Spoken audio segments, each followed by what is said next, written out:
Good morning, NBA basketball fans. Y'all already know what it is. Welcome to another episode of NBA Central. I'm your boy Big Bro. We got Steve-O Speaks in the building. We're going to talk about Golden State killing the King and AD in them last night. And then we also got two big games tonight in the NBA. I think we're going to have two games for the rest of these series. So that's going to be Thanks. fun. These one game nights be bogus, man. It's like, oh man, Bro. basketball over with. We're gonna talk about all of this right after this. Welcome to the number one place for your daily basketball news and analysis, NBA Central.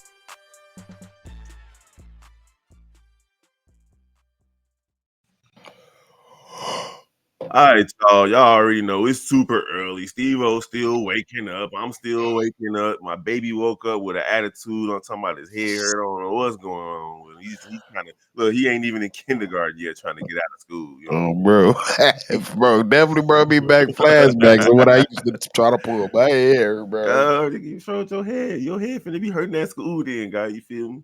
You did exactly what my mom used to do. Tell about, you ain't got no fever. You ain't gonna feel no fever with a headache. Hey, it is what it is. You know how Bro. parents are. We gotta make sure you ain't hot. You did. Bro. Number Hey, one thing. hey, but last night, man, the Golden State Warriors gave the Lakers pretty much everything they gave the Lakers in the first game. They hit a whole bunch of threes. They took care of business offensively.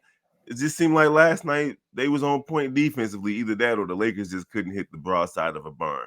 Bron started the game off real tough. In the first half, I think he had 20 plus points. Don't look like he did 21. much. And right, he ended up with 23 points. So it looks like they ratcheted up the defense on Brody. He hit what 2 or 3 threes in the first half after shooting like 9 for 80 or something like that throughout the playoffs so far. So here we are today with Golden State tying things up, but the Lakers walking out with their head held high, right? They still got that road win in the Yeah. first game, and they got the home court advantage, so to speak, uh, going into game three. What were your thoughts on the game last night? Um, well, first thing I thought I was watching the game. I'm like, why y'all sitting here trying to have a shootout with the Golden State Warriors? Go to the line, get to the foul line. I think the first half they didn't shoot like one free throw at all. So I was like, you need to get to the line. Y'all sitting there trying to have a shootout with the wrong team. Like, go to the hole. Like they soft inside. Like that's all you got is Looney. Especially And when Looney didn't even start the game. exactly. So I was like, go to the hole. AD couldn't get his rhythm together for nothing. He just one of them 80 off games. And the number one thing I was telling him, like, hey, post up, get a quick couple freaking buckets, try to get free throws, and nope, we gonna keep trying to shoot, and you gonna lose them type of games when you go against Golden State. And Clay had one of those Clay I was games. about to say is I think it was less about that and more about Klay Thompson just Yeah, going crazy, bro. It was one of them games where Klay was going crazy, but he also had Steph Curry and Draymond Green in facilitation mode. These guys facts. were out there dropping dimes. Steph Curry with 12 assists, Draymond Seven at the Green half. and Draymond Green with 9 assists, 11 rebounds to go along with 11 points. And then Steph had 20 points, but he had that 12 assists and 7 at the half, and pretty much Mhm. all those was going to Klay Thompson. Literally, he And just looking honestly, for him. I don't think the Lakers were prepared for the adjustment that Golden State made in terms of starting JaMarcus Green over Kevon Looney. Going Yep. small really helped Golden State because JaMarcus Green, he's a threat. He stretches the floor. He hit 3 3-pointers out of 6 attempts, and that means Yep. that you're taking somebody out of the hole to go guard him or jump out at him and try to run him off the line. And it was just And they didn't do easier. it at all, bro. Yeah, he was out there wide open. Wide open. That corner was straight open. I'm like, bro, he can shoot. And nobody wanted to step up. I remember AD just looked at him and let him shoot. I'm like, okay, that's how you lose games. Yeah. You're Now gonna lose games that way. Rui Hachimura showed up though. He For came sure. to play. LeBron came to play in the first half. Didn't do much in the second half. And Anthony Davis had a follow up, a big game. Anthony Davis type of night. That's typically what he does. He has a real big game, and then the next game he's pretty mediocre. Hmm. And that was true again last night. 5 for 11 from the field. He has to get his rhythm going. There's no way D'Angelo Russell, Rui Hachimura, and Austin Reeves should be shooting at the More same amount of shots. shots or more shots than Anthony Davis. This really needs to be Anthony Davis shooting 20 shots a game, LeBron behind him, and then the rest of the guys getting what they can when they can. But that wasn't the case last night. Facts. 100% agree. Y'all need to get to the line, bro. But That's how they won the first game. They hit 25 free that's throws. yes, that's what bothered me. You completely went away. You saw them do a new thing, and then completely went away from your game plan. So That's funny because I was listening to the starting lineup on NBA radio yesterday, and the White Mamba, I can't think of his first name right now. Austin, Brian Scalabrine. about spent. He They did he call it the white bubble. Yeah. He was talking about how he was on there was a guest speaker from Boston News Network or whatever, and they were all talking about Joe Mazzulla and Mm-hmm. how he needs to make adjustments, yada yada yada. And the White Mama made actually a really good point, saying like, okay, well, it's cool to say that in hindsight. Like, tell me things before the game, not after the game. Like, oh, this person had a bad game, so we should have done this differently. Like, we didn't know he was going to have a bad game. But one thing he said about adjustments was you go into a game with a game plan, right?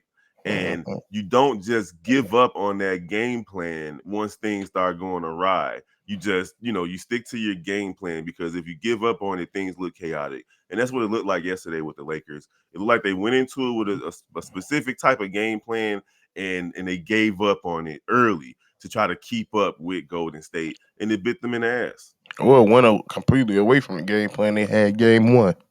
Yeah, that's what I'm saying. I'm sure Yeah, they pretty much had the same game plan, but they didn't execute it last night. yeah. So I'm assuming that they're gonna make the proper adjustments.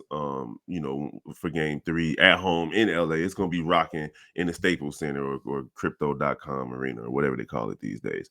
All right, so tonight we got two big games, two big ones. We got the 76ers versus the Celtics in Game 3, and it's tied up at 1-1. 76ers was able to get a surprising win in Game 1, and then they came out and laid a complete egg in Game 2. But they weren't the only ones that laid a complete egg in Game 2. Even though they won, Jason Tatum did not look like himself.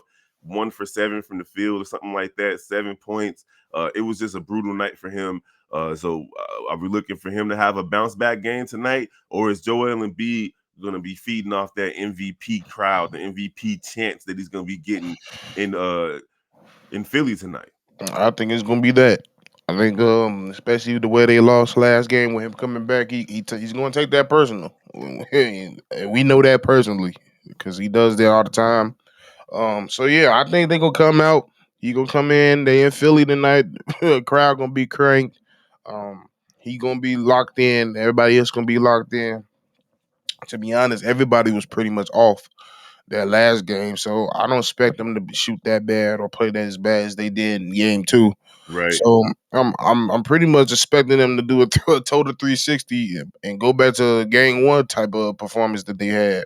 Because they can't you can't give Boston no leeway. It's gonna have to be a back and forth, or you're gonna have to beat them straight up.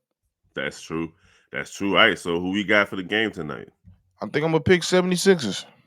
First game in Philly. 76ers. Okay. First game in Philly, 76ers. Joel Embiid gonna be hype. I gotta agree with you, man. I feel like the road team got the first game of this series, but I think that was Mhm. more off the adrenaline of having to play without Joel Embiid, and those guys rose to the occasion. I Yep. think Tatum's going to have a better game tonight. It's going to be a dogfight. And I definitely wouldn't be surprised if the Celtics actually pull this out on the road. Jaylen Brown has been playing pretty well these playoffs, but I got to give it to the energy. I feel like that energy is going to be enough for all of those guys to ride that wave, not just Joel Embiid. So I'm giving the Sixers the edge tonight, but this series is going 6 or 7. Facts. I completely agree with you. All right, and then the last game of the night, second game of the night, we got Denver Nuggets on the road in Phoenix, looking to go up 3 games to nothing. Bro, Philly, see, Phoenix. I mean, the Phoenix cannot lose this game, bro. It's just simple as that. They cannot come in this game and lose. If you come in this game and lose, It's over. oh, It's it's it's over. it's already over, in my opinion. Losing Chris Paul really hurts. Campaign is not the facilitator that Chris Paul is. Not too many people are. Chris Paul is a I'm about legend, to say, a Hall of Famer. They don't have, and that means that KD and Devin Booker are going to be playing point forward type situations, and the ball is going to have to be in their hands. It's going to be tough, man, because Denver, even when they weren't clicking on all cylinders in Game 2, still came out with the win, holding these guys to under 90 points. Um, I think losing Chris Paul middle of the game kind of took the air out the sails a little bit, the wind out the sails for Phoenix, and they ended up not being able to complete the job in Game 2. But they're back at home tonight. You got Kevin Durant, one of the greatest scorers to ever lace them up. You got Devin Booker in the same conversation in terms of being a pure scorer. Can their lack of leadership be overcome by just pure outright scoring tonight? And can Phoenix go ahead and get that win over Denver and at least make things interesting? I don't know. They got to show me. That's the reason why I'm picking Denver because y'all. I got to see it. I got to see. I've yet to see um, Devin go get his and Katie go get his right behind him just as much.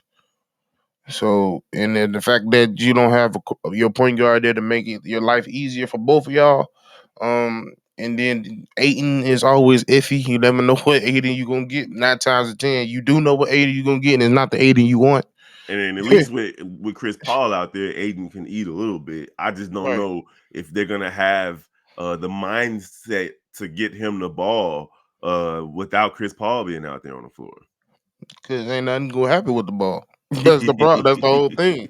So they probably not gonna give him the ball, but he got to assert himself in some type of way. I don't care if it's hustle points, cleanup points, just some form of fashion. The dirty points. Like just go in and do what you got to do. Start with the softness. Go get these rebounds. Stop looking at people get rebounds, and Bruh. maybe a team will have a chance. But like I said, y'all don't have the y'all just as a roster, y'all just don't have the strength, especially with losing your leader. So I'm picking Denver until I see otherwise. Yeah, I'm gonna throw Phoenix a bone tonight. I feel like KD and Booker are gonna go crazy.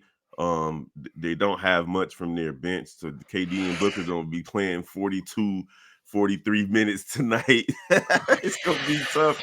It's gonna be tough, but they got to get something done. Hopefully, they can feed off that crowd, and the coaching staff got them ready to go out there and play hard tonight because they're gonna have to do everything. There's no stopping Joker apparently. And if Jamal Murray plays anything like he played in Game 1, it's It's gonna over. be 1-2-3 Cancun real soon. All right, y'all. There y'all have it, man. At the One, two, NBA, three, a new team. KD talking. KD talking about bring Kyrie. I don't know if that's gonna help them, but It's ugly right now. That's yeah. ugh, That's a ugh. whole nother conversation. Stay tuned to NBA Central for updates on all things NBA related. And of course, y'all already know the whole Central family: Chicago Bulls Central, Chicago Bears Central, Chicago White Sox and Chicago Cubs Central. And then we got the Chicago Sky Central. We got the Cognac Gang with C-Dub and Bobby with the Shy Bulls podcast. Y'all already know how we rock over here. We appreciate y'all for liking and following every channel. Hit us up at NBACentralShow@gmail.com. We're going to holler at y'all tomorrow. I'm Big Bro. That's Steve-O Speaks. Peace. Welcome to the #1 place for your daily basketball news and analysis, NBA Central.